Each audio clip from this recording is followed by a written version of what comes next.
A veces la gente viene y me dice, oye, el 1% de la población es psicópata. No es una cifra tan enorme como para que debiera preocuparnos como tú sugieres.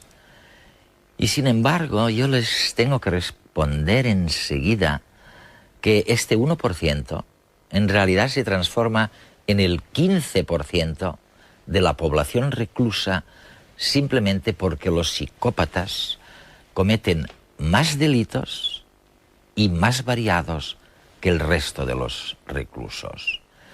Pero además, los psicópatas, como no llevan un letrero que diga «soy psicópata», infligen una cantidad de sufrimiento indecible en la gente inocente. Afortunadamente, estamos descubriendo, mediante evaluaciones muy precisas, quién tiene más posibilidades de ser psicópata. Y tal vez con ello consigamos reducir una parte de este sufrimiento indecible. La psicopatía se presenta bajo más caras que la del asesino despiadado.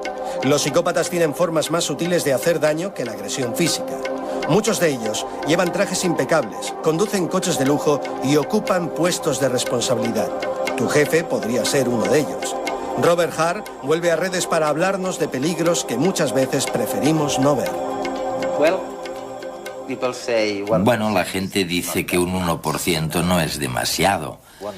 Y un 1% de la población, sin embargo, es psicópata. Lo importante es que más del 15% de los reclusos son psicópatas. Lo que significa, obviamente, que cometen más delitos y crímenes que la gente en general. Tú también has sugerido que cometen una mayor variedad de delitos y de crímenes. Es así, ¿no? Sí, yo he sugerido que quizá el 1% de la población general es psicópata y el 15% de los reclusos. El problema es definir lo que significa psicópata. Es como preguntar cuánta gente padece hipertensión arterial. Claro, pues depende de dónde sitúes el umbral. Y tradicionalmente, en la investigación y la práctica de Norteamérica, se define al psicópata como alguien que puntúa 30 de 40 en esta escala de 40 puntos que he creado, el test revisado de evaluación de psicópatas. Y si partimos de esto para definir la psicopatía, y no es una definición mágica en absoluto, sino un instrumento de trabajo práctico, entonces alrededor del 1% de la población general... Resulta que lo es. En cierto modo, entonces, todos tenemos algún elemento de psicopatía, ¿no? Vaya, suena interesante, pero lo más probable es que no sea así. La psicopatía es una dimensión, así que es cierto que hay grados de psicopatía, pero la inmensa mayoría de la gente puntuaría alrededor de 0 a 1 en esta escala concreta. Ahora bien, una cosa está clarísima. Los psicópatas son incapaces de sentir empatía, de ponerse en el lugar de otra persona. Aunque saben lo que hacen, no sienten ningún tipo de remordimiento. Su conciencia no les dice que han actuado mal. Saben que obran de un modo que la sociedad considera erróneo. Entienden las reglas del juego. Las conocen perfectamente. La conciencia implica conocer las reglas, pero también sentir que uno debe cumplirlas, y en su caso no es así. Un psicópata entiende las normas y puede ponerse en la piel de alguien intelectualmente o cognitivamente, pero no emocionalmente. En su conducta falta uno de los elementos más importantes de la humanidad, es decir, cómo se pueden sentir los demás. Y esto significa, por supuesto, que pueden actuar sin tener que preocuparse en absoluto de cómo repercuten emocionalmente sus acciones en nosotros. Los psicópatas son personajes habituales tanto en el cine como en las novelas. Y es que hay algo en su personalidad que los hace especialmente atractivos, casi morbosos. Normalmente se recurre a los ejemplos más extremos, asesinos en serie y criminales sangrientos que aterrorizan a todo el mundo. Pero no todos los psicópatas matan. Algunos pasan totalmente inadvertidos, al menos para los que no sufren su personalidad maligna. Podemos encontrar psicópatas en cualquier sitio. Tu hermano, tu jefe o la cajera del supermercado podrían ser algunos de ellos. Se calcula que los psicópatas son el 1% de la población. Eso quiere decir que en España hay más o menos 447.000 psicópatas.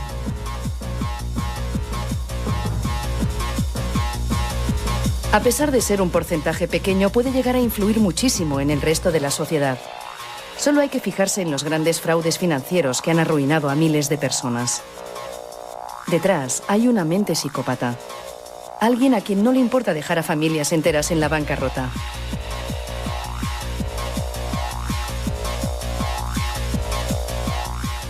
Y no les importa porque no saben lo que sienten los demás.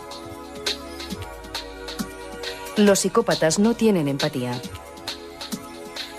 Son incapaces de ponerse en la piel de los otros. Pueden entender cómo piensas, pero nunca podrán entender cómo te sientes.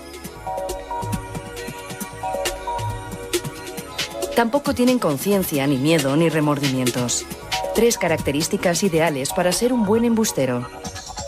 Destacan como jugadores de póker, se marcan faroles y permanecen impasibles. Sus compañeros de juego son incapaces de descubrir cuándo mienten. Y la política también les llama la atención. Es un contexto donde el engaño y la mentira son indispensables, y de esto ellos saben mucho. Además, pueden acceder a puestos de poder desde donde manipulan a su gusto a muchas personas, en ocasiones incluso a países enteros.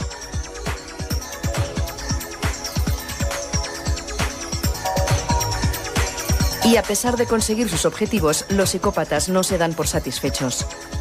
La alegría y la felicidad son 2 sentimientos que nunca van a experimentar. De hecho, nunca van a sentir nada más que frustración, rabia y deseo sexual. Pero esta limitación emocional, en vez de hacerles sentir desgraciados, tiene el efecto contrario. Se creen seres superiores, perfectos. Para los psicópatas no hay nada raro en su forma de ser, al contrario, el problema lo tienen los demás. Y lo más trágico, no hay terapia para curarles porque no hay nada que curar. Simplemente son así y nada los hará cambiar.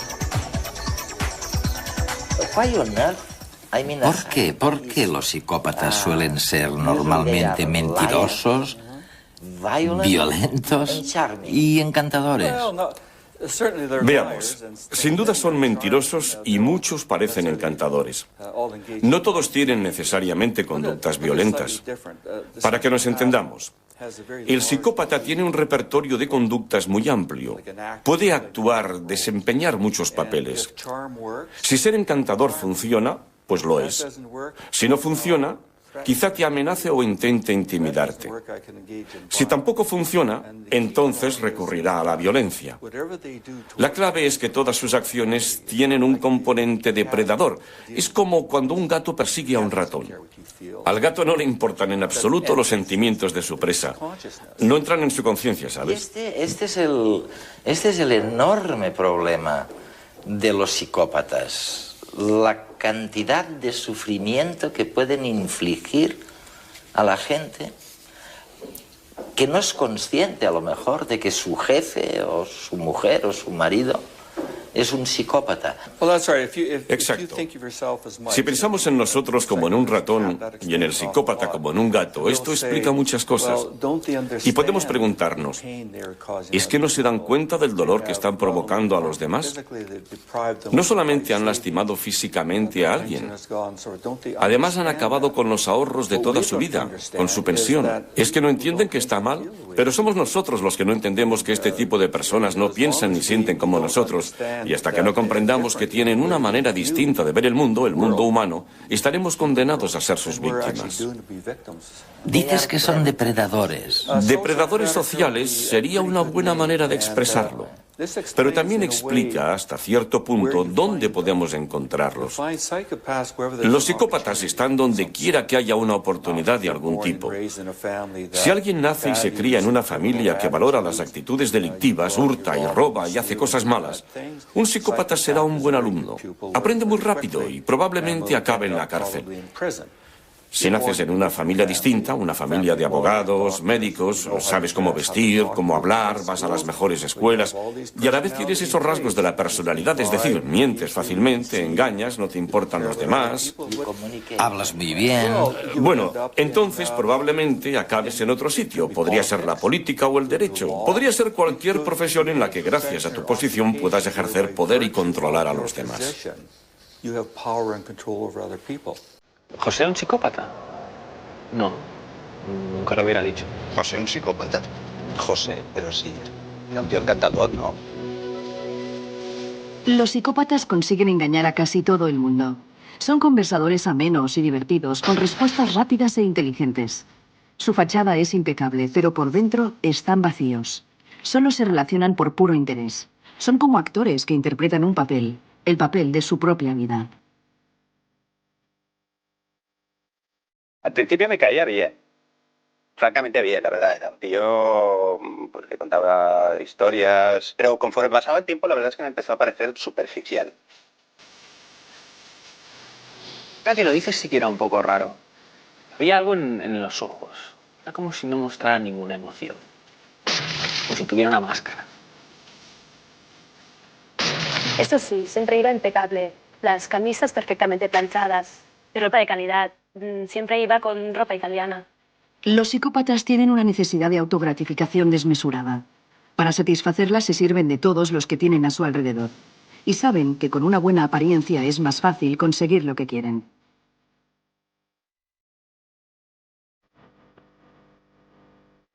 Lo que sí que te diré es que era un tío que tenía bastante cara, muy poco cumplidor. Llegaba tarde, y casi a diario además. Lo que pasa es que al jefe parecía no importarle. Siempre se lo pasaba por alto. Son impulsivos y les cuesta mucho cumplir con las obligaciones y los compromisos. Pero también quieren destacar y llegar a lo más alto rápidamente. Son contradictorios por naturaleza.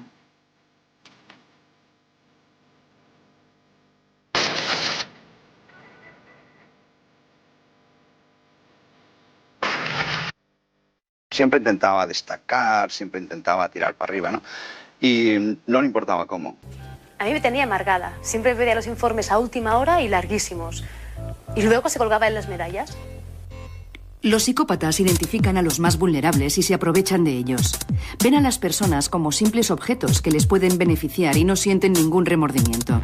Es más, para ellos, el débil también es un imbécil, alguien que está pidiendo a gritos que le exploten.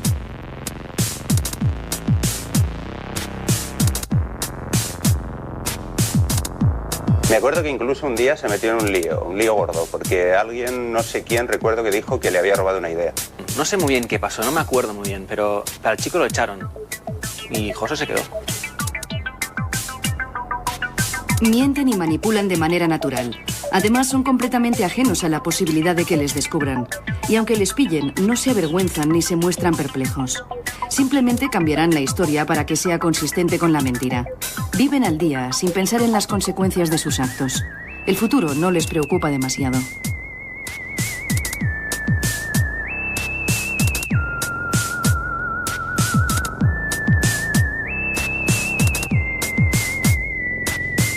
A mí me engañó totalmente, pero me entendía y me comprendía tan bien. En las relaciones de pareja, los psicópatas también son unos actores magníficos. Son incapaces de sentir amor, pero aprenden a imitar el romanticismo. El cine es una buena escuela. Repiten las frases que oyen en las películas para hacerse pasar por novios cariñosos y complacientes. Cuando la víctima muerde el anzuelo y se enamora perdidamente, aparece su lado más oscuro. En nombre del amor, le sacan todo lo que pueden. El psicópata puede ser cualquiera. Podría ser tu amiga, tu madre o incluso la persona que ves cuando te miras al espejo.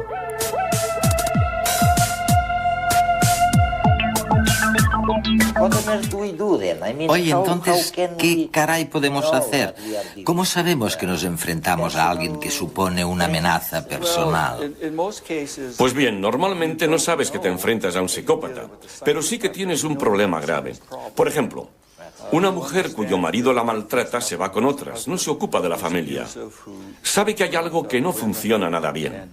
Quizá no utilice el término psicópata porque no lo conoce, y muchos terapeutas, médicos, psiquiatras le dirán que la psicopatía es un mito, que no creen en ese concepto. Y la pobre mujer solo podrá decir, vaya, me enfrento a un mito, pero ese mito me pega una paliza cada noche. Es algo muy extraño.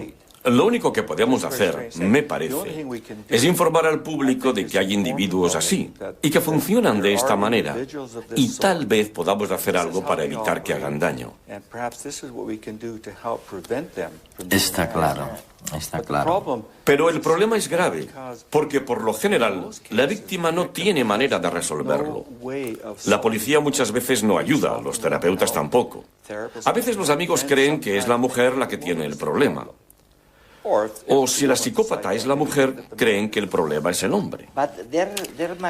Pero tendría que haber algo para identificarlos. Estoy pensando en nuestros telespectadores ahora, aquí en España y Latinoamérica. Quizá podamos sugerirles algo, de hecho.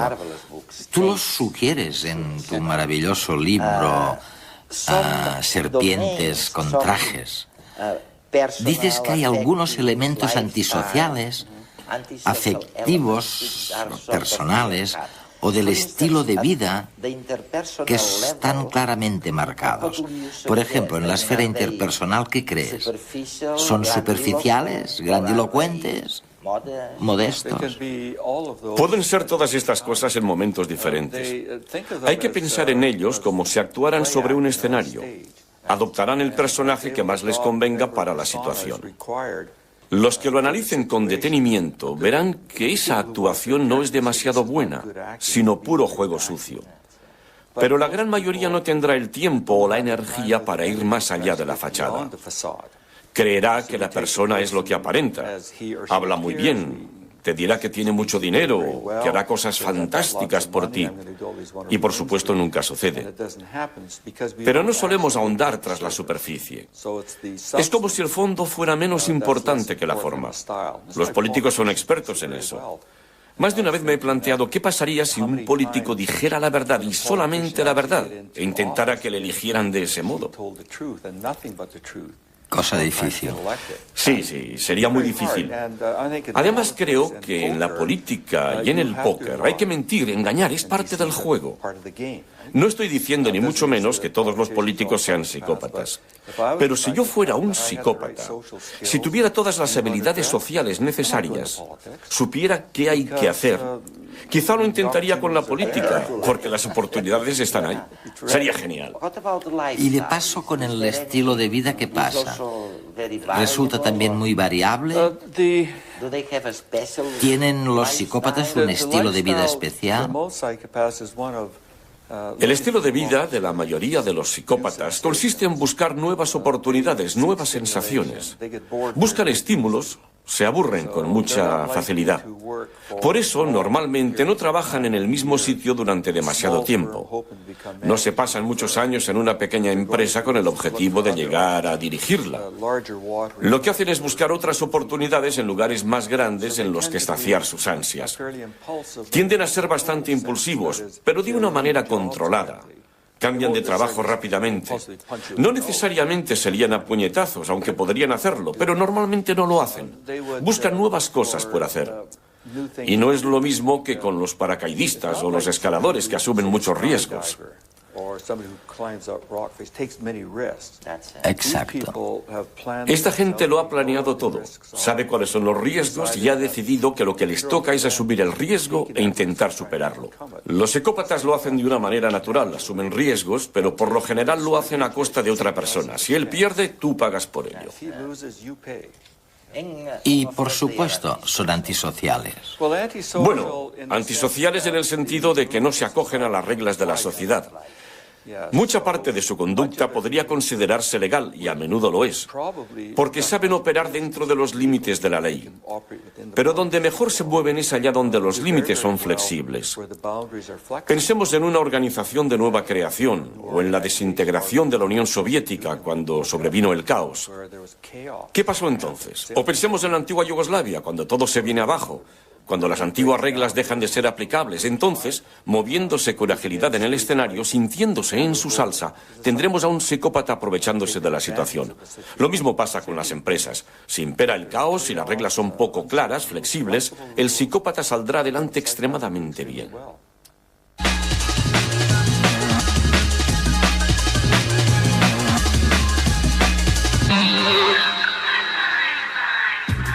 Un estudio del Consejo Superior de Investigaciones Científicas ha reconstruido tratamientos curativos que se realizaban mediante conjuros y masajes hace 4000 años.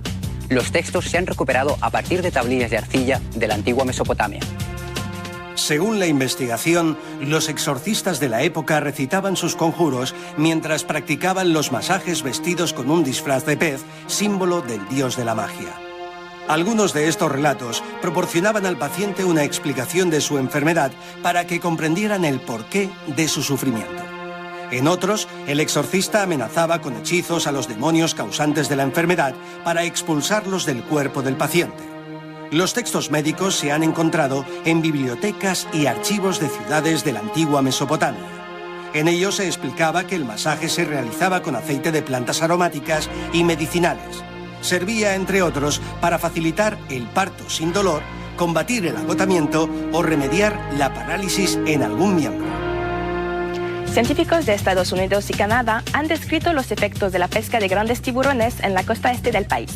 Esperan que los resultados sirvan para gestionar de modo más sostenible los recursos que ofrecen los ecosistemas. La desaparición de grandes tiburones en el noroeste del Océano Atlántico ha aumentado en las últimas décadas. El incremento de su consumo alimentario y la pesca accidental son las principales causas de este aumento. Esta sobreexplotación de los ecosistemas marinos ha provocado un desequilibrio en la cadena trófica. Al descender las poblaciones de grandes tiburones que son depredadores naturales, han aumentado las de rayas y pequeños tiburones. En consecuencia, las ostras, almejas y otros moluscos, la principal fuente de alimento de las rayas, han disminuido en gran cantidad. Los científicos advierten que estos cambios degradan aún más los ecosistemas costeros ya muy afectados por la actividad humana. Tratar eficazmente los periodos de depresión en personas con trastorno bipolar no es tarea fácil. Los resultados de un ensayo clínico realizado con cerca de 400 pacientes podrían ayudar a mejorar el tratamiento en el futuro. Tomar antidepresivos cuando ya se están empleando estabilizadores del ánimo no mejora el tratamiento del trastorno bipolar. Esta es la conclusión a la que ha llegado el Instituto Nacional de Salud Mental de Estados Unidos en el estudio STED-BD. En el ensayo han participado 366 pacientes de 22 localidades del país. A todos ellos se les administró un estabilizador del ánimo. Además, a la mitad de los participantes se les suministró un antidepresivo, mientras que el resto tomó un placebo. Después, se comparó la evolución del trastorno bipolar entre los distintos grupos. Según los resultados, todos presentan el mismo porcentaje de recuperación. El estudio promete más resultados que ayudarán a diseñar nuevas opciones para el tratamiento del trastorno bipolar. La falta de donantes de sangre constituye un serio problema.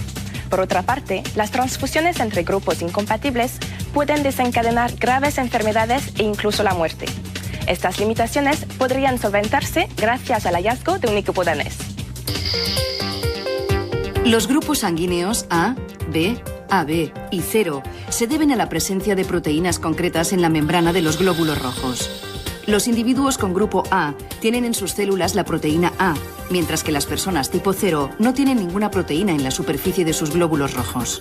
Científicos de la Universidad de Copenhague han desarrollado una técnica que permite convertir sangre de los grupos A, B y AB en grupo 0. El sistema utiliza unas enzimas que eliminan de los glóbulos rojos las proteínas específicas de los distintos tipos de sangre. El avance es de gran importancia porque el grupo 0 se considera universal y puede emplearse en cualquier tipo de transfusión. Ahora están estudiando si la sangre que se obtiene con este sistema es segura y efectiva.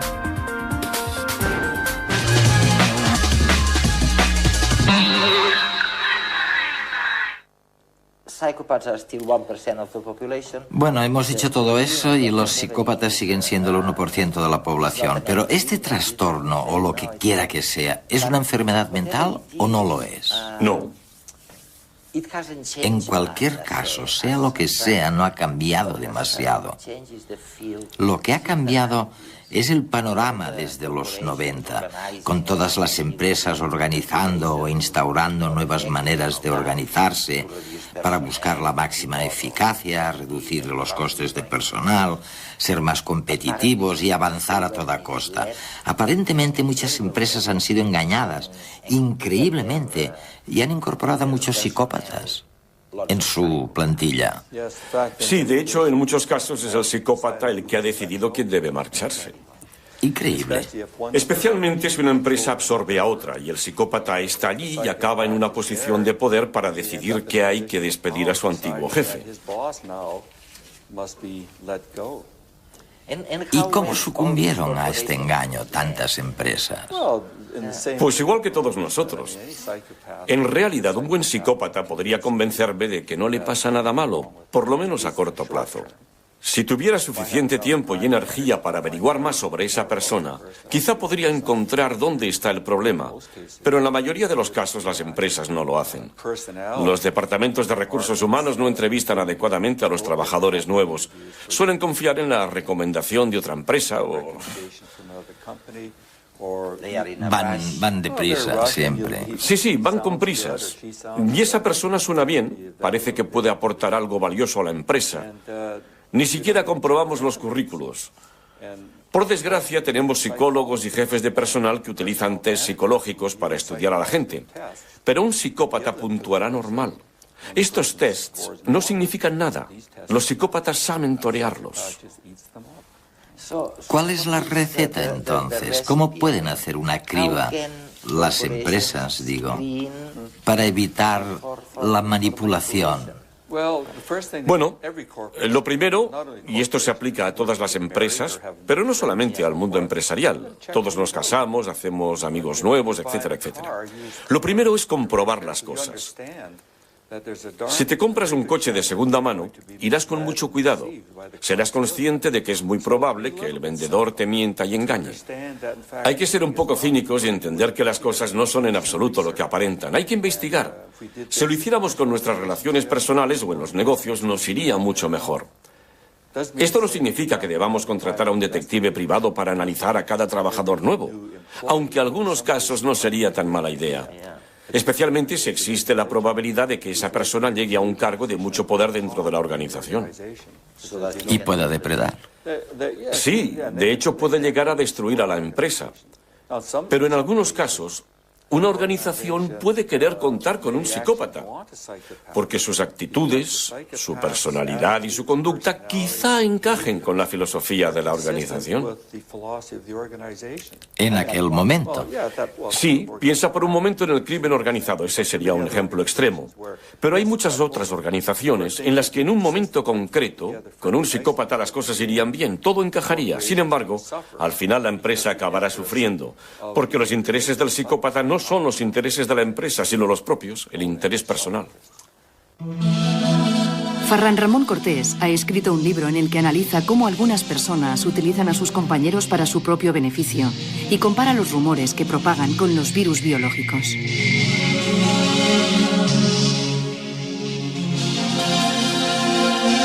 En todas las empresas, desde mi punto de vista, en todas sin excepción, hay personas tóxicas. Lo que pasa es que infectan más o menos. El mecanismo que utilizan un virus muy particular que es el rumor. Y a través del rumor, la enfermedad que provocan es la rotura de la comunicación interna y la desestabilización, en muchos casos, de la propia organización.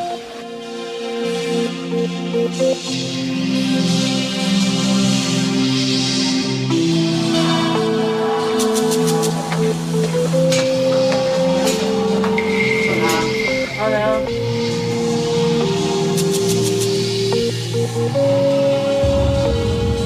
En las epidemias de rumores participan tres tipos de personas. En primer lugar, los reservorios, que son los que lanzan el rumor, llevan el virus dentro y lo lanzan. En segundo lugar, tenemos los huéspedes infectados, son las personas que van transmitiendo el rumor de persona a persona. Y luego nos encontramos también con los inmunes.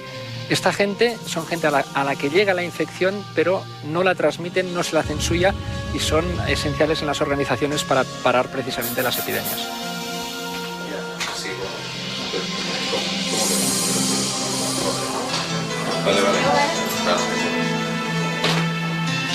Los rumores, igual que los virus, van pasando de unos a otros, se van contagiando hasta que alcanzan una parte sustancial de la plantilla. Por el camino van intoxicando y lo que producen es una destrucción de la comunicación interna. Hay situaciones propicias para que empiecen estos procesos de epidemia de rumores. Una de ellas es cuando hay situaciones de cambio. En las situaciones de cambio se generan muchos rumores porque proyectamos nuestros miedos, sobre todo en el peor de los escenarios, en forma de rumores que difundimos a gran velocidad. De la información original, el rumor elimina detalles esenciales, lo sustituye por otros, haciendo la historia más interesante, más incisiva y por tanto también más contagiosa. Es lo que es la mutación, que igual que ocurre con los virus, en cada mutación ganamos un estadio en virulencia.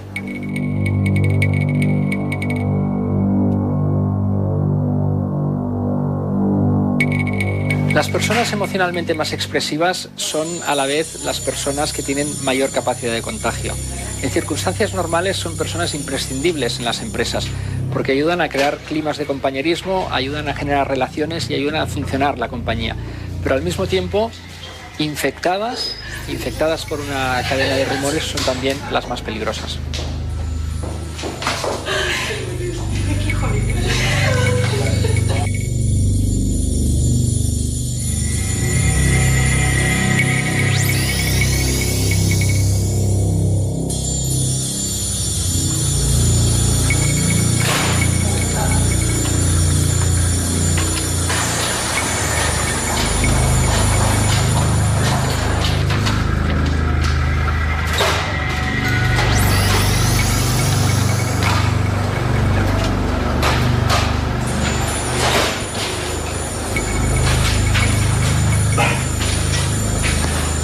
Ante una epidemia de rumores es muy importante identificar el origen, de dónde parte, quién es la persona que lo ha difundido. Habitualmente lo habrá hecho para manipular y reforzar su posición en la empresa. Y es muy importante saber que no siempre va a dar la cara. Igual que en las infecciones víricas puede ser un portador asintomático, alguien que no muestra la enfermedad y que es difícil por tanto de localizar y de cazar.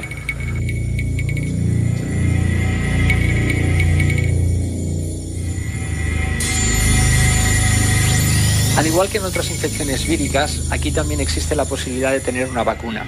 La vacuna que yo propongo son un conjunto de actuaciones que lo que quieren es reforzar la confianza entre la gente. Con confianza se produce inmunidad y los rumores llegan porque siempre están allí, pero no calan y no dañan a la organización. ¿La psicopatía tiene causas genéticas o depende del entorno? Pues de hecho ambas cosas, aunque probablemente los genes influyen más que el entorno. Este debate ha estado vigente durante mucho tiempo y seguirá estándolo, especialmente en este ámbito. Porque la pregunta que se hace la gente es, ¿el psicópata nació malvado o se volvió malvado? Sí. Y la respuesta es una combinación de ambas cosas. No existe un gen para la psicopatía. No. No lo hemos descubierto todavía. Con el tiempo quizá encontremos una combinación de genes que expliquen la conducta. Pero lo que sí tenemos son buenas pruebas científicas de que hay factores genéticos muy fuertes que entran en juego. ¿Y esto no plantea problemas jurídicos muy serios? Es decir, si es algo marcadamente genético, ¿cómo podemos culparlos por lo que han hecho? Si es tan claramente genético, ¿cómo les podemos culpar? Bueno, hay muchas otras cosas que se deben a componentes genéticos. Por ejemplo, la inteligencia. Hay personas que por naturaleza no son muy listas, pero seguimos responsabilizándolas de sus actos y entienden las reglas del juego. Lo mismo sucede con la psicopatía. Esto se ha debatido varias veces en Estados Unidos y el argumento que se esgrime es que los psicópatas no juegan con todas las cartas porque les falta algo. Les falta la capacidad de entender que lo que hacen tiene consecuencias emocionalmente devastadoras sobre los demás. Y hay quien dice, bueno, quizá no sean responsables porque carecen del componente emocional. Pero ese argumento no ha prosperado. Y la ley, en Estados Unidos por lo menos, dice que si conoces las reglas del juego y sabes distinguir el bien del mal, entonces puedes ser procesado. Eres responsable de tus actos. A un psicópata se le da muy bien intentar utilizar eso mismo que mencionabas. Te dirá, no es mi culpa, yo nací así, es culpa de los demás, es culpa de la sociedad. Pero no es verdad, toman sus propias decisiones. Bueno, ya los hemos identificado, más o menos. Cometen un delito o un crimen y los ponemos en la cárcel. Sí. ¿Y luego qué hacemos? Tú tienes enorme experiencia, has analizado varios centros penitenciarios por todo el mundo. ¿Qué hacemos con ellos? Pues normalmente lo que hacemos no es lo adecuado. Para los delincuentes y criminales tenemos programas de tratamiento o programas conductuales e intentamos que todos obedezcan las mismas reglas utilizando las mismas técnicas. Pero con los psicópatas no funciona, porque la mayoría de estas técnicas se basan en la emoción, la capacidad de experimentar ansiedad, miedo, remordimientos, todas tienen bases emocionales. Y con un psicópata es un método equivocado. Si le dices a un psicópata, lo que haces está poniendo en peligro a otras personas, les estás haciendo daño, tienes que cambiar, pues te dirán, de acuerdo, cambiaré. Pero será una respuesta superficial, porque en su foro interno esa persona pensará, ¿y por qué debería cambiar? Yo estoy bien. Si eso no funciona, ¿cómo deberían ser entonces los programas? Pues lo primero que deberíamos hacer es desconfiar muchísimo de todos los psicópatas que de repente afirmen sentir empatía. Es imposible que cambien su esencia de la noche a la mañana por mucho que utilicen las palabras adecuadas y digan, estoy curado, he encontrado a Dios, he encontrado a Cristo, ahora sí que sé lo que estoy haciendo. Hay que hacer caso omiso de afirmaciones así porque lo que cuenta son los actos. Y por otro lado, es importante convencerles de que pueden beneficiarse si cambian un poco su conducta. Es decir, que va en su propio interés cambiar, no mucho, porque no van a cambiar mucho, pero sí hasta cierto punto. Decirles que se pondrán en menos líos o que pasarán menos tiempo en la cárcel del que pasarían si no cambiaran.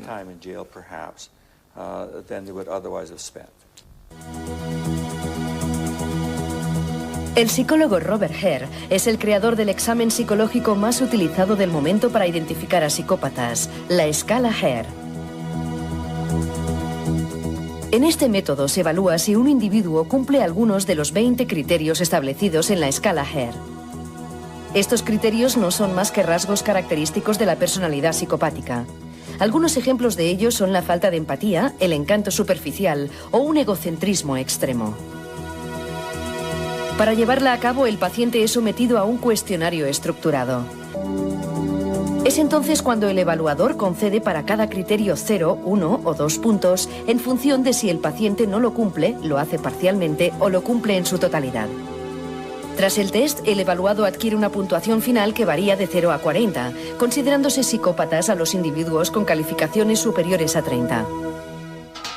Recientemente se ha desarrollado una nueva prueba para detectar si la percepción de la violencia varía entre criminales psicópatas y aquellos que no lo son.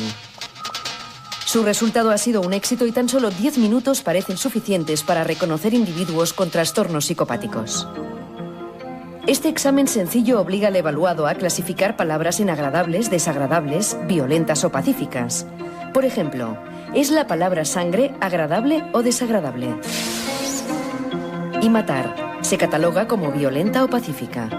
El tiempo requerido para asociar términos tanto de forma correcta como errónea parece ser mucho menor en psicópatas, dejando constancia de la concepción anómala que poseen de la violencia.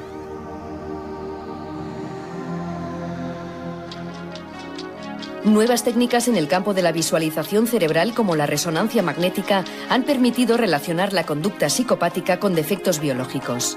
Así, la corteza prefrontal, vital para gestionar los impulsos, presenta una reducida actividad. Neurotransmisores inhibidores de la conducta agresiva, como la serotonina, también parecen escasear en el cerebro del psicópata. En definitiva, los últimos avances en psicología y técnicas de imagen cerebral han facilitado la diagnosis de la psicopatía. El reto ahora consistirá en la cura y la reinserción de los que la padecen.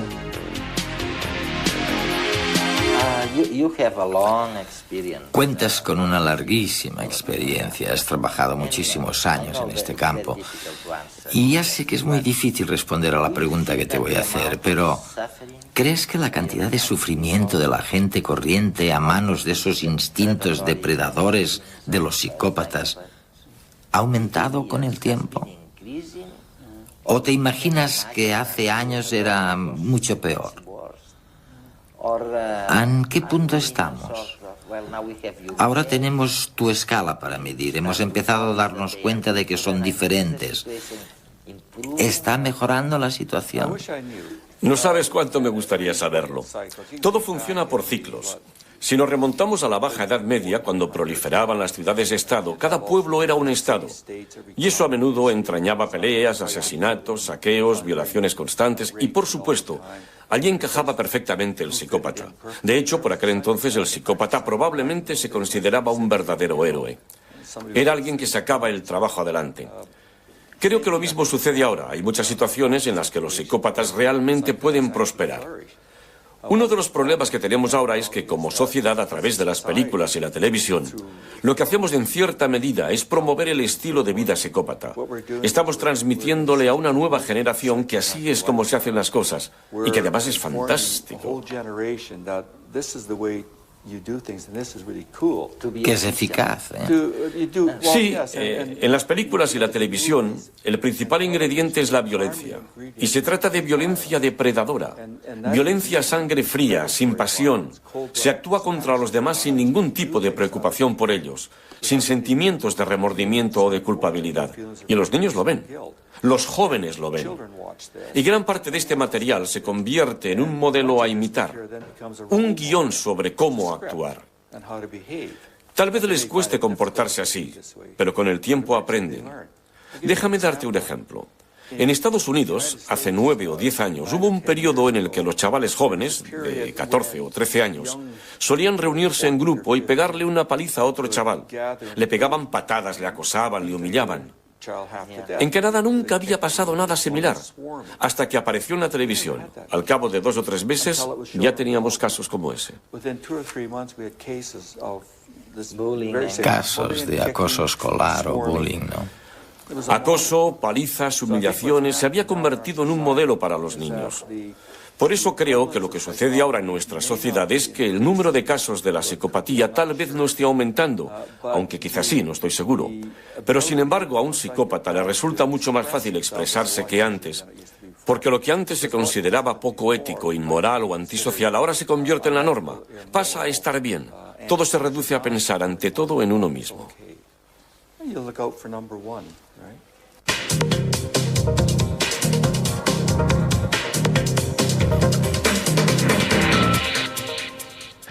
Probablemente la pregunta que más se relaciona con mi motivación en el campo de la criminología es lo que hace que las personas busquen en la violencia su modo de estar en el mundo.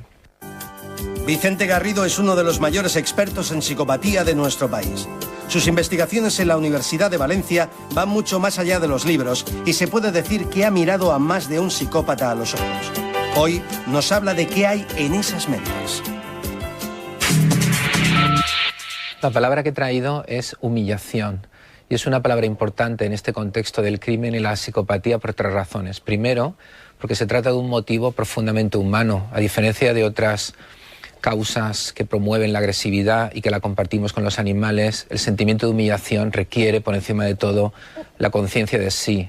El hecho de que te sientes traicionado o maltratado en una reflexión íntima e introspectiva, algo que solo puede hacer el ser humano. En segundo lugar, es importante porque es probablemente la motivación más fundamental para el crimen violento. Y en tercer lugar, aunque de una manera más aproximada, porque mi teoría es que los asesinos en serie matan porque no quieren ser lo que son y cuando matan intentan ser otras personas y en buena medida se sienten humillados del rol que ahora desempeñan, por eso quieren construir una nueva realidad y por eso se convierten en asesinos en serie. El placer viene del desquite, viene de la venganza. La venganza es un plato que se sirve frío. La venganza te produce un equilibrio. Acabas de poner tablas en una situación en la que tú estabas perdiendo. Os he traído lo que es mi última obra, escrita con mi colega Patricia López, que se denomina El rastro del asesino, de que estoy particularmente satisfecho por 2 razones. Primero, porque es el primer libro que habla de la técnica del profiling, la personalidad criminal como herramienta forense para permitir orientar la investigación criminal en asesinos sistemáticos desconocidos, asesinos en serie, pero también agresores sexuales. En segundo lugar, porque es un estudio en profundidad de 5 asesinos en serie que en los últimos años han marcado la criminología casuística en España. Y hay un estudio analítico de cómo se llevó a cabo la investigación en tiempo real, las pistas, los problemas, las dificultades, cómo se capturaron. Y luego hay un estudio muy profundo sobre su mente, por qué hicieron lo que hicieron, por qué planificaron los crímenes de esa manera, qué pretendían conseguir, y un estudio utilizando la técnica del profiling que nos descubre la mente y las características fundamentales de la personalidad de estos sujetos. He traído un par de imágenes para que el espectador sea consciente de cuáles pueden ser las motivaciones de los asesinos en serie y en qué modo pueden ser tan diferentes. El primer caso es el del asesino del Pouchet. Lo que define este tipo de crimen es la venganza, la humillación. Las mujeres de ese barrio ni siquiera lo miran, porque él no forma parte de ese mundo. Cuando mata a las 2 mujeres en este barrio, está demostrando que él sabe cómo tratar a estas mujeres y las mata por odio, y por eso es sádico. Quiere hacerlas sufrir. El sadismo da placer sexual, pero él no las toca sexualmente. La otra imagen corresponde a Tony King, que quizá el público lo puede concebir más como el clásico psicópata sexual. Tony King empieza su carrera delictiva como un delincuente juvenil y pronto, además de robos y actos de violencia, progresa hacia el delito sexual. Mientras que antes en Inglaterra necesitaba el control de la víctima hacia la inconsciencia para poder satisfacer su fantasía sexual, ahora vemos que ese control no es suficiente. Ya no basta con que la mujer esté inconsciente, tiene que estar muerta. El control ha de ser absoluto. Lo que nos muestra Tony King es un camino que empezó en su adolescencia y que culmina en la necrofilia. Pues he traído un objeto hasta cierto punto histórico porque el primer caso documentado en el que se aplicó la técnica del perfil criminológico a la hora de ayudar en la captura de un asesino en serie fue justamente en el caso de Ferrandiz, y tuve la oportunidad de ser yo en ese caso la persona responsable de colaborar con la Guardia Civil y el juez para capturar a Ferrandiz. Él me escribió de su puño y letra cómo llevó a cabo el primero de los crímenes, y es justamente lo que puede ver el espectador aquí. Él escribe el momento en que invita a su primera víctima, la filóloga joven castellonense Sonia Rubio, a subir a su coche, cómo la lleva en un momento determinado del trayecto por la zona de Playetes, por la zona de Benicàssim, la golpea para dejarla inconsciente, para controlarla, cómo posteriormente, cuando ya está en una zona pantanosa donde no hay posibilidad de ser observado ni que la chica reciba ayuda, la ata, la hace caminar, y en un momento determinado donde él considera que ese cadáver va a quedar ahí durante mucho tiempo sin descubrir, lleva a cabo su crimen, un crimen con un componente de control y de escenario en su manejo y en su preparación muy significativo. Él, por vez primera, siente que realmente hace para lo que ha sido llamado en este mundo y se convierte en un asesino en serie.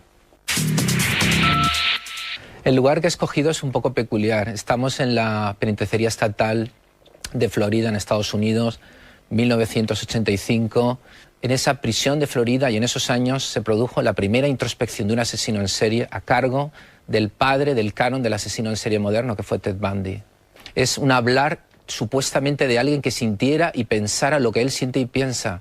Da pistas sobre cómo un asesino en serie, quizá más letal que él, puede estar ahora mismo planificando un próximo crimen. Dio pistas suficientes como para que, visto con posterioridad, hubiera podido llevar a su captura. Bundy les dijo: no esperen encontrar al típico tío que tiene pinta de buscar a putas. Entonces pusieron a una mujer policía por la zona de prostitución y picó el asesino. Pero en ese momento el FBI no fue capaz de demostrar que ese hombre era el asesino, y tampoco las pruebas eran irrefutables. Entonces durante 20 años estuvo libre, y solo cuando se descubrió el ADN le pudieron pillar. La conclusión quizá pueda ser esta: hay personas que se defienden del mundo, que encuentran motivos para la amenaza con una autoestima débil o egocéntrica pero muy quebradiza, y utilizan una violencia reactiva, una violencia que en su perspectiva es defensiva pero que produce agresión y dolor en los otros. Otros, por el contrario, ven el mundo no como una amenaza, sino como una oportunidad para dominar, para controlar, para desear un control que otras personas ni siquiera lo pueden soñar. Son los asesinos en serie, son los psicópatas, son los agresores depredadores.